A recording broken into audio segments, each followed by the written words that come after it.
The greatest craftsman who ever lived taught Sauron everything he needed to destroy the world. And I watched every lesson, not from across a battlefield, not from the pages of some distant account, from the corner of the workshop, from the shadows beside the door where the assistants stood while the masters worked. I was there for every session, every question, every answer freely given to a being whose name we did not yet know and whose purpose we could not yet imagine. I was there when the knowledge moved across the room from one pair of hands to another, and I felt, each time, something I chose not to name. I am naming it now. My name is Taran. I served in the workshops of Eregion for 31 years, the last 11 of them during the collaboration that unmade the world. I was not a great craftsman. I had skill enough to be useful, and not enough to be remarkable, which placed me in the particular position of a man who spends his working life in the presence of genius without possessing it himself. I knew what I was looking at. I simply could not do what I was looking at. And this gap between understanding and capability was the condition of my life in those workshops, and the condition of my particular grief in the decades since. Because I understood what I was looking at. More than once. More than twice. And I said nothing. I want to tell you about Celebrimbor before I tell you about Annatar, because Annatar only makes sense against the measure of what he found when he arrived, and what he found was the most extraordinary mind I have ever been in proximity to in a life that has been, by any accounting, unusually long. Celebrimbor was the grandson of Feanor. If you know what that means, you understand immediately the weight of the inheritance. If you do not, I will tell you simply this. Feanor made the Silmarils, the 3 jewels that captured the light of the 2 trees of Valinor, light that existed before the sun and the moon, light so pure and so complete that the Valar themselves marveled at it. He made them alone, from knowledge that no other mind in the history of the world had assembled. And when he was finished, he had created objects so beautiful that the entire subsequent history of the First Age turned on the desire to possess them. Wars were fought, kingdoms fell. The course of the world was altered, permanently and catastrophically, by the existence of 3 jewels made by one craftsman's hands. Celebrimbor was his grandson, and the inheritance was real. I knew this because I had worked beside him long enough to see it operating. There was a day in my 8th year with him, before Annatar arrived, when he had been working on a problem of metallurgical technique for 6 weeks, a specific challenge in the cooling process that produced inconsistencies he found unacceptable. He had tried every solution he could construct, and none of them had resolved it.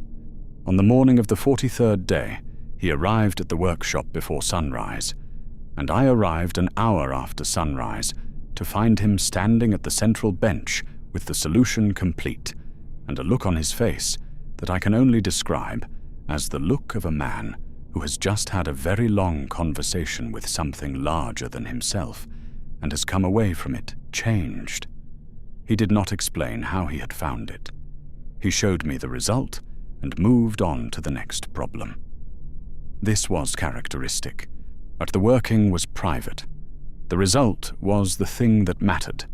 He had no interest in being watched arriving at answers, only in the answers themselves and what they made possible. This quality, the absolute subordination of everything to the work and its results, was what made him both the greatest craftsman of his age and the most available target for what Annatar was doing. A mind that has reduced everything to the work cannot easily attend to what is happening around the work, where the periphery goes dark. And it was in the periphery, always, where the questions were being asked and the answers being collected and the shape of something terrible being quietly assembled. I do not mean that he matched Feanor. Nobody has ever matched Feanor, and I do not think anybody ever will. What I mean is that the specific quality of Feanor's attention, the way he could hold a problem in his mind from every angle simultaneously, the hunger for making things that had never existed before, the inability to leave a technique unexplored simply because exploring it might take years, this quality had passed through the bloodline and arrived in Celebrimbor, diminished perhaps, but recognizably present.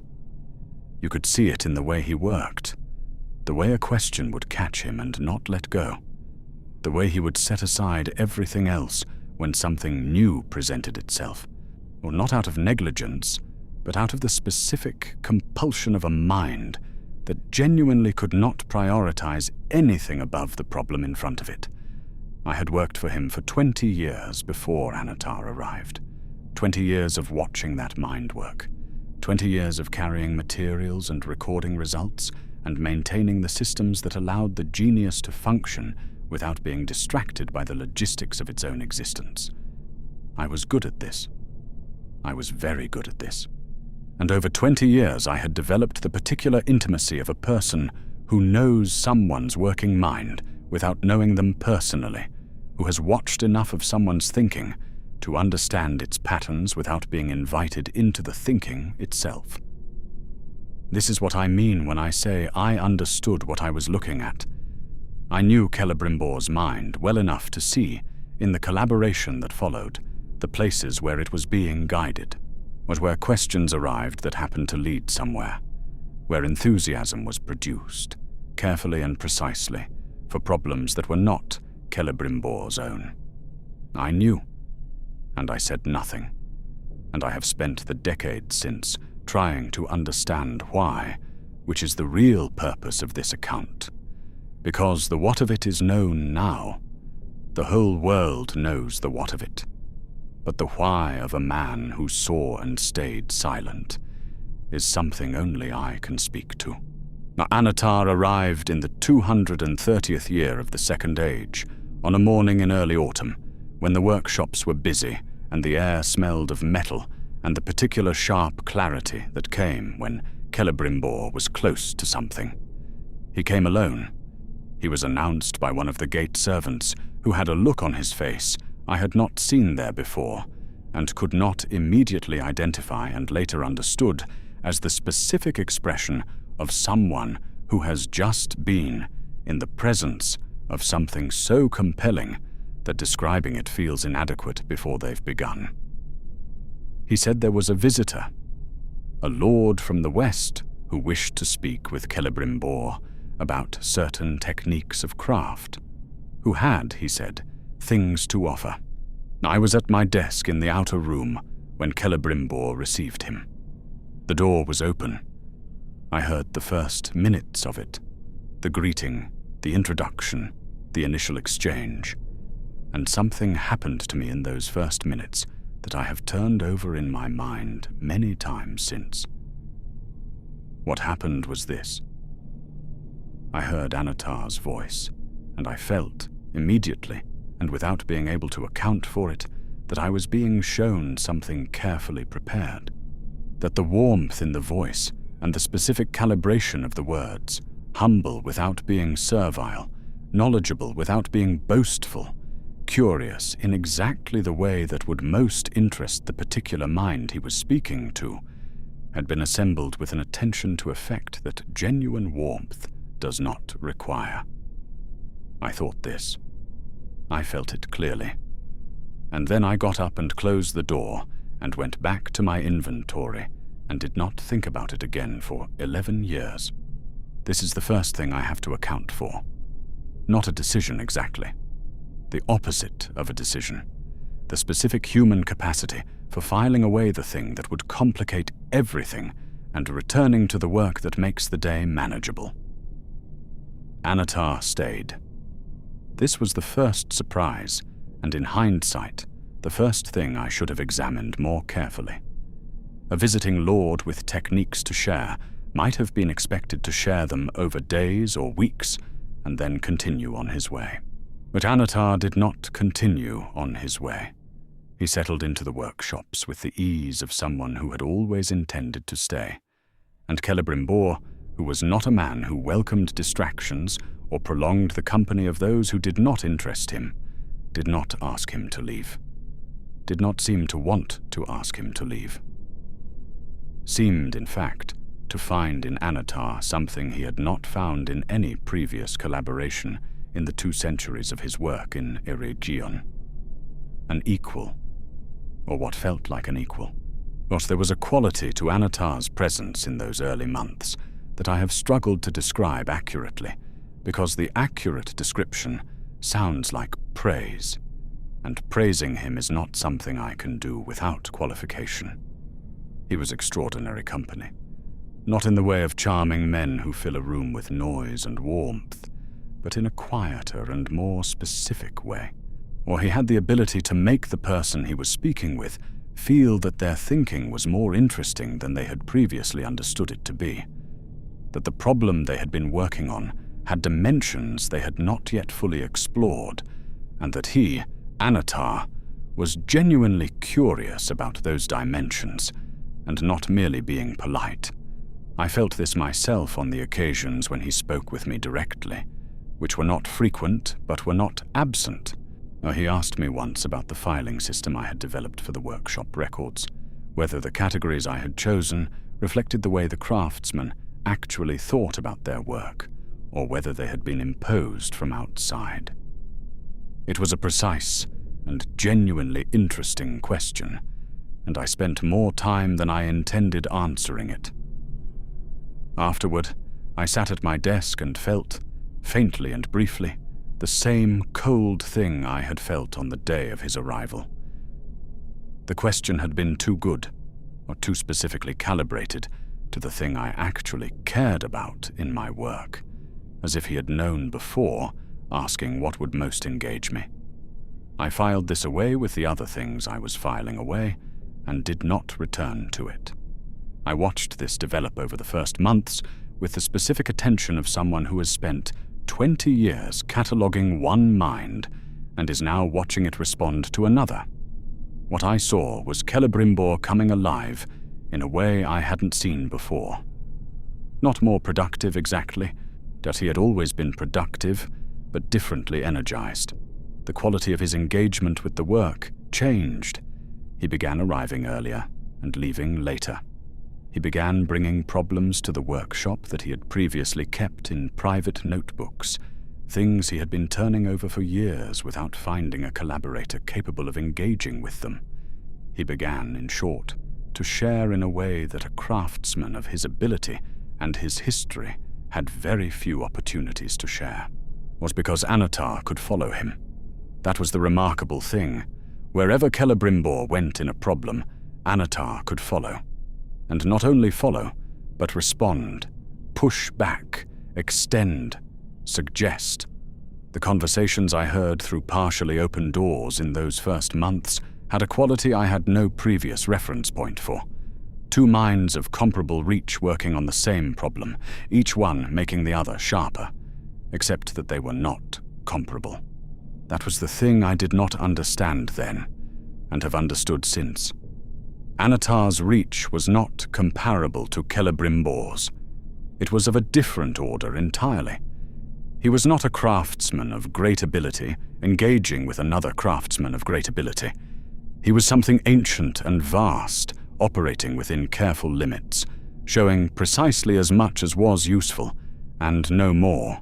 Matching Celebrimbor's pace, not because that was his natural pace, but because exceeding it would have raised questions he didn't want raised. He was performing the collaboration, performing it with a perfection that required, I now understand, immense restraint.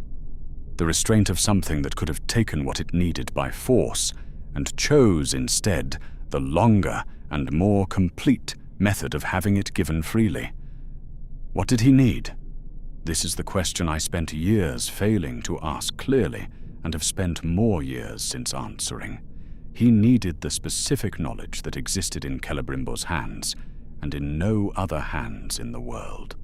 the elvish tradition of enchantment, going back through Feanor to the deepest craft knowledge of Valinor itself, the particular understanding of how intention could be bound into metal, how an object could be made to extend the will of its maker across distance, how the inner nature of a thing could be altered by what was placed inside it during its making.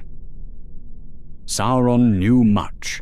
Sauron knew things that Celebrimbor did not know and would never know. But what Sauron couldn't do, what he needed Celebrimbor's hands and bloodline and 20 generations of accumulated craft knowledge to do, was make the rings work. Make them subtle enough. Make them binding enough. Make them capable of the specific and delicate corruption he intended, without announcing themselves as instruments of corruption to the minds they were meant to corrupt. He needed the greatest craftsman in the world to solve a problem he could not solve himself. And he needed that craftsman to solve it willingly, with full investment of his genius, without understanding what the solution was for. The questions began in the second year. This is the thing I return to most often when I go back through those 11 years in my memory. Not dramatic moments, not scenes of obvious manipulation. Small things. Questions asked in the middle of conversations about other things, almost as asides, almost as the natural curiosity of an engaged mind following a thread. What was the furthest distance at which an enchanted object had been known to maintain its effect on its wearer? How did the binding degrade over time, and what techniques had been explored to slow that degradation? Was there a theoretical limit to the number of minds a single object could influence simultaneously, or was that limit purely a function of the maker's power? Celebrimbor answered everything. Why would he not? They were good questions. They were the questions that a craftsman of Annatar's evident ability would naturally ask when engaging with these problems. They were, taken individually, at exactly the questions that Celebrimbor himself had been asking for years, and had never found a collaborator able to engage with seriously. I heard these questions. I recorded some of them in the workshop logs, because part of my function was to keep records of significant technical discussions for later reference. I wrote them down in my careful hand and filed them, and did not think about what they shared. Did not think about the fact that, taken together, they mapped precisely and completely as onto a specific problem. The problem of making a ring that could reach into the mind of its wearer and hold it without the wearer's knowledge or consent. I did not think about this. I chose not to think about it, and the choosing was so quiet and so practiced that for years I didn't recognize it as a choice. Let me give you a specific example, because the generality of what I am describing does not fully convey the texture of it. In the third year, on a morning in late winter, I was present for a conversation about the decay of enchantment in objects exposed to long periods of use. This was a genuine problem that Celebrimbor had been working on for decades, the tendency of even carefully made enchanted objects to lose their qualities over time as the intention bound into them during making became diluted by the accumulated experiences of their use. He had several partial solutions, none of which fully satisfied him. Annatar listened to his account of the problem with his customary complete attention. Then he asked whether the issue might be approached from the opposite direction. Rather than trying to maintain the enchantment against dilution, what if the object were made in such a way that its use strengthened the binding rather than weakening it? That every time the object influenced its wearer, it deepened its own hold rather than expending it. Celebrimbor went still in the way he went still when something had caught him, the way I had learned over 20 years to recognize as the specific stillness of a mind that has just received something it needs. He said that would require the object to be drawing on something other than the maker's original intention, that it would need its own source of renewal. Annatar said yes. He said that was exactly the problem he had been thinking about. He said he had some ideas about possible sources of that renewal, but wanted to hear Celebrimbor's thinking first. And Celebrimbor told him everything, the full shape of his thinking on that problem across decades, the partial solutions, and why they had failed, and what he believed a complete solution would need to look like. He told him with the openness of a craftsman who has finally found someone capable of receiving what he has to give. I sat in the corner and wrote it all down in my careful hand, because that was my function, recording significant technical discussions for later reference.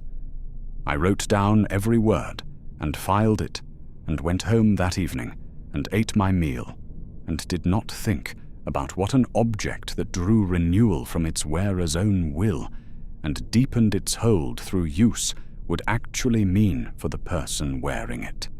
There was one moment.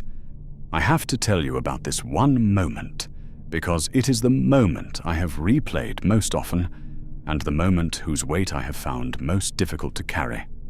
It was in the 5th year of the collaboration. Late in the afternoon, the workshop quieter than usual, most of the other craftsmen gone for the day. I was at my table in the corner working through supply records. Celebrimbor and Annatar were at the central bench, deep in a discussion I had been half following for an hour, of something about the relationship between the maker's intent and the object's eventual effect over long periods of time. Annatar asked a question. I do not remember the exact words.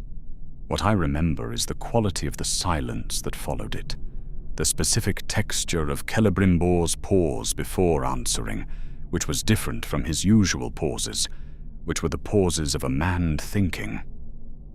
This pause had something else in it, a fractional hesitation, or the pause of a man who has heard something that has almost connected to something else, almost produced a recognition, and has not quite allowed the connection to complete. Celebrimbor answered, fully, thoughtfully, with the complete investment of his attention that he gave to every serious question. And Annatar listened with the quality of attention he always brought, that perfect receptive focus that made you feel your words were the most important words being spoken anywhere in the world. And I sat in the corner with my supply records, and I felt the cold move through me that I had felt on the day of Annatar's arrival, and I looked at the two of them at the bench, and I thought, with a clarity that I have never since been able to explain away, that I was watching something being taken. I opened my mouth. I do not know what I would have said. The words did not come, because before they could arrive, I had already begun the process of explaining to myself why I was wrong. Who was I to interrupt? What did I actually know? Annatar was known to them, vouched for by those whose judgment Celebrimbor trusted. The questions were reasonable questions. The collaboration was producing work of a quality that none of them had achieved before. And I was a man who maintained supply records and kept workshop logs, a useful function. Not a craftsman, not someone whose instincts about technical conversations had any standing in that room. I closed my mouth. I looked back at my records. I counted materials that did not need counting and waited for the cold feeling to pass. And when it had passed, I went back to the ordinary work of the day. That was the moment. That was what it looked like. Not dramatic. Not a choice between good and evil clearly labeled. A man in the corner of a room talking himself out of the one thing that might have changed everything in the space of perhaps 30 seconds, using arguments that were individually reasonable and collectively catastrophic. The rings were made. I will not describe the making in detail, because the detail is not mine, and because others have recorded it more precisely than I could. What I will tell you is what the workshop felt like during those years of making, because I was there for all of it, and the feeling has never left me. It felt like the best work any of them had ever done, but that is the thing that has been hardest to reconcile in the years since. It was not a dark process. It was not tinged with wrongness or shadowed by a sense of things going wrong. It was extraordinary. The craft that went into those rings was the highest expression of everything the elvish tradition had developed across centuries. Feanor's bloodline finding its fullest expression in his grandson's hands, or the accumulated wisdom of generations of craftsmen brought to bear on problems that had never been fully solved before. Walking into the workshop during those years was walking into a space charged with the particular electricity of genius operating at the edge of its capability. Annatar moved through it like he belonged there. I want to tell you what a day in the workshop looked like during the years of making, because the accounts I have heard since tend to describe this period as dark, as suffused with a wrongness that anyone present would have felt. This was not my experience. My experience was of light and heat, and the smell of metal, and the specific, focused noise of craftsmen working at the edge of their capability. It was of Celebrimbor, arriving before anyone else, and leaving after everyone else, and in between producing work that made the other craftsmen stop what they were doing and come to look. It was of Annatar moving between the benches with his precise questions and his quality of attention that made everyone he spoke with feel their contribution mattered. There were perhaps 20 craftsmen working in the workshops during those years, plus the assistants and the suppliers, and the various administrative functions of which I was one. Most of them knew something significant was being made. Not the full shape of it. Celebrimbor kept the central purpose close, as but enough to know that what they were contributing to was unlike anything that the workshops had produced before. The atmosphere this created was not dark. It was the atmosphere of people who believe they are part of something important and are probably right. I moved through this atmosphere every day for years, and I carried materials and kept records and attended meetings and ate my meals with the other assistants and went home in the evenings to my quarters and rose in the mornings and went back to the workshops. A life of complete ordinary function, alongside the most consequential act of craft in the history of the age. There were evenings when I sat in my quarters and felt the cold thing and turned it over and looked at it carefully. Not for long. Never for long enough to do anything with it. But there were evenings. I want to be honest about that. It was not entirely unfelt. It was felt and set aside, and felt again and set aside again, each time a little more practiced, each time the setting aside requiring a little less effort than the time before, which he did by then. He had been there long enough and had contributed enough that his presence was simply part of the workshop's reality, like the tools and the benches and the quality of light through the high windows. He asked his questions and received his answers, and I watched it happen, and I understood, in the way you understand something you are not yet ready to fully admit to yourself, that the answers were going somewhere. The day the One Ring was used, I was not in the workshop.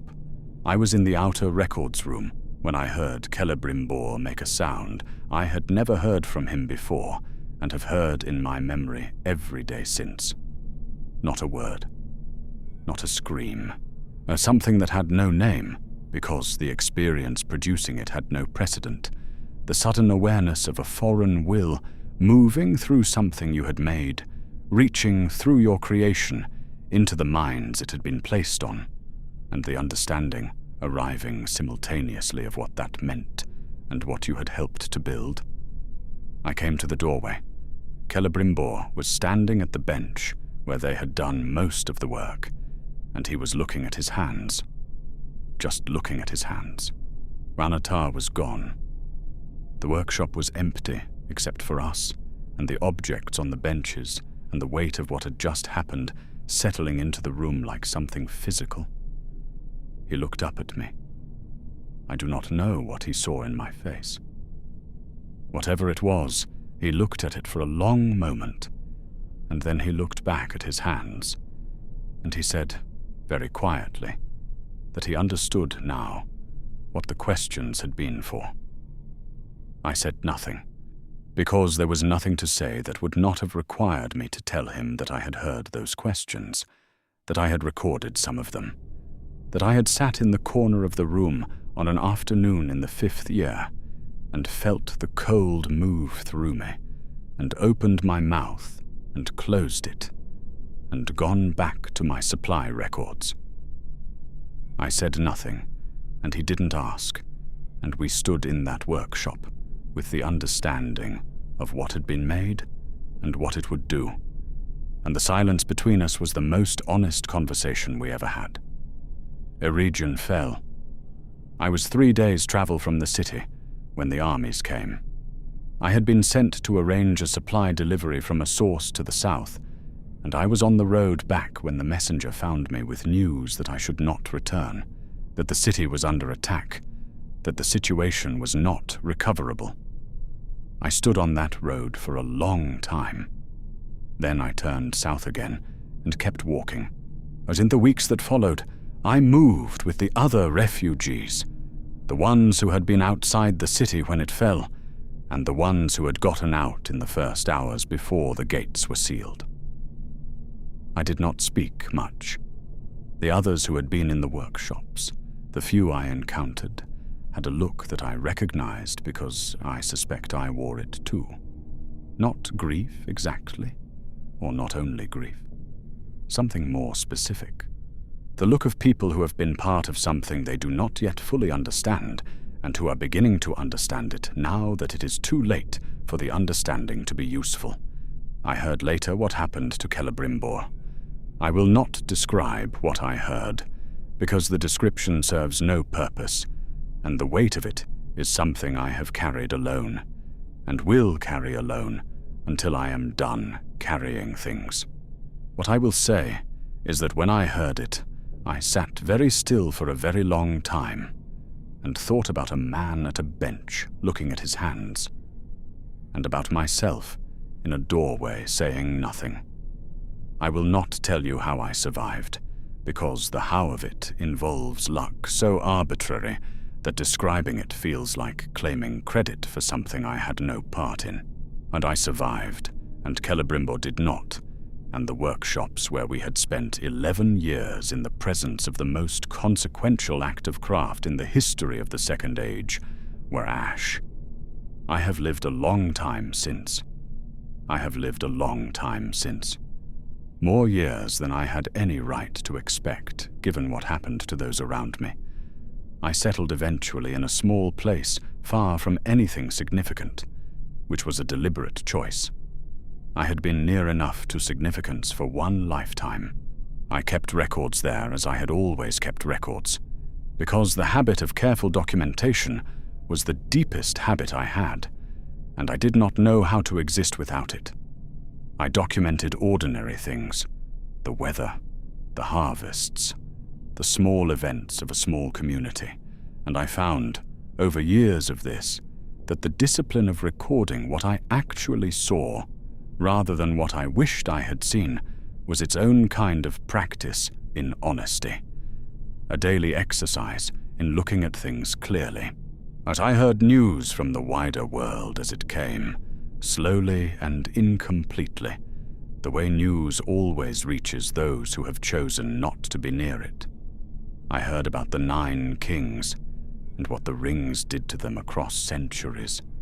I heard about the dwarves, and the way the 7 had worked in them differently than intended. Not corruption exactly, but something that magnified what was already there until it consumed them. I heard about the 3, and the elvish lords who bore them, and the work those rings did, and the cost of that work. Each piece of news I received I sat with, and each piece of news I added to the growing account in my mind of what had been made in those workshops, and what it was doing in the world. The account grew for decades. It is still growing. It will grow for as long as the rings exist, and possibly longer. Long enough to watch the rings do their work, and long enough to see what the 9 became, what the 7 produced, what the 3 preserved and at what cost. Long enough to understand, across decades of understanding, the full shape of what was made in those workshops, and what it cost and what it will continue to cost for as long as the world has its current form. And in all that time, the question I have returned to most is not the large one. Not why Annatar came, or how he knew what he knew, or what the ultimate purpose was. And these questions have answers now, terrible and complete. The question I return to is the small one, the corner of the room, the afternoon in the 5th year, the cold feeling and the open mouth and the 30 seconds of explanation that closed it. I have tried to understand what those 30 seconds cost. The calculation is too large for me to hold. The 9 kings who wore the rings and became what they became, the 7 rings and the dragon hordes and the dwarf lords consumed by their own hunger, the 3 and everything the 3 were used to preserve, and the price of that preservation. The 1 and what it will yet do before the world changes again.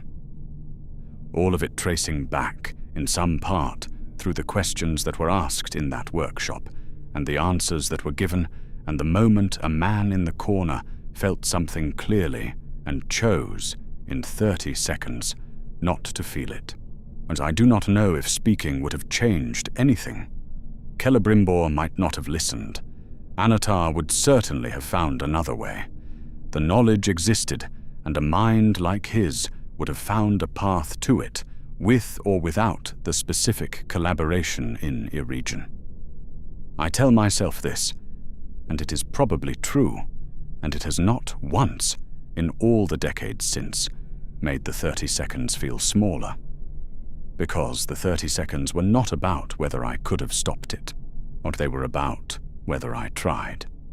And the answer to that question is recorded in a supply ledger in a workshop that no longer exists, in the careful handwriting of a man who went back to counting materials that did not need counting and waited for the cold feeling to pass. It passed. It always passed. That was the thing about it. Each time it came, or I waited, and it passed, and I told myself I had been wrong, and I went back to the work. I was not wrong. I knew I was not wrong. And in the knowing and the staying silent, there is something that I have no better word for than cowardice, though the cowardice was so quiet and so ordinary that calling it by that name still feels like too large a word for what it actually was, which is perhaps the most honest thing I can tell you about how the world was unmade. Not through great evil dramatically enacted, not through darkness descending and good people failing to resist it, nor through a long series of quiet, ordinary moments in which ordinary people felt something they could not quite name and chose, each time, not to name it, not to speak it, not to let it complicate the work and the day and the collaboration that felt, genuinely and completely, like the best thing any of them had ever been part of. There is a version of this account in which I am the villain, and I have considered this version carefully over many years, because I believe it deserves consideration rather than dismissal. In that version, I am not a minor figure caught in events too large for him, but a man of sufficient perception to have intervened, and of sufficient weakness to have chosen not to. The cold feeling I felt and filed away was not ignorance. It was knowledge, partial and instinctive, but real. And I chose comfort over the cost of acting on it. If that is the correct version, then the weight of what followed belongs in some part to me. I do not know if it is the correct version.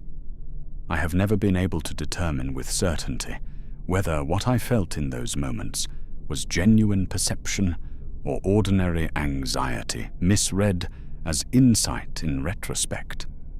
The mind that looks back on events it wishes had gone differently is not a reliable narrator of what it knew at the time. I am aware of this. I try to account for it. What I am certain of is this, that I felt something, more than once. The feeling was real regardless of whether it constituted knowledge in any actionable sense, and each time I felt it I made a choice, small and quiet, and entirely ordinary, to return to the work and let it pass. Those choices are mine. Their consequences are vast, and are not mine alone, but the choices themselves, those 30-second intervals of explanation and subsidence, belong entirely to me. I have made my peace with this, or I have made the closest thing to peace that is available to someone who has not fully made their peace with it, but has lived long enough that the alternatives to a partial peace have become impractical. Celebrimbor taught Annatar everything he needed. He did it freely, with the full investment of his genius, with the specific joy of a craftsman who has finally found a problem worthy of him. He did not know what he was teaching or who he was teaching it to. I did not know either, or not completely. Not in the way that would have given the knowing any usable shape. But I felt it. More than once. More than twice. And I said nothing. And the world has the shape it has.